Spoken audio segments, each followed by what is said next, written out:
তো আমরা এখন কথা বলছি আমাদের একজন সেলিব্রিটি প্রিয় শিল্পী রফিকুল্লাহ সেলিম ভাইয়ের সাথে। এই পিঠা উৎসবে এসে আপনার কেমন লাগছে? ভাই আসলে মাঝখানে 2টা বছর পিঠা উৎসব হয় নাই, মনে খুব কষ্ট পাইছি।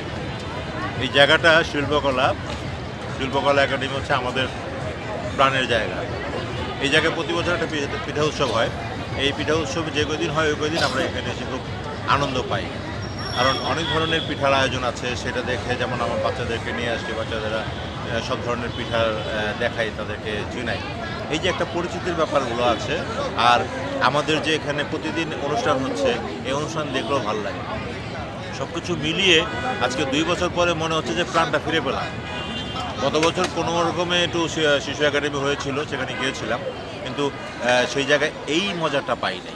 কারণ শিশু একাডেমি তো আমার জায়গা না, শিল্পকলা হচ্ছে আমার জায়গা, আমি এখানে আসবো।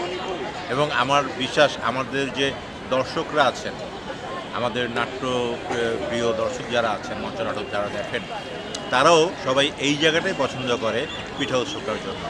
এবং এই পিঠা উৎসব আয়োজনকারীদেরকে আমি আমার আন্তরিক ধন্যবাদ জানাই যে 2 বছর পরে শেষ পর্যন্ত এই জায়গায় তারা পিঠা উৎসব করতে পারছে।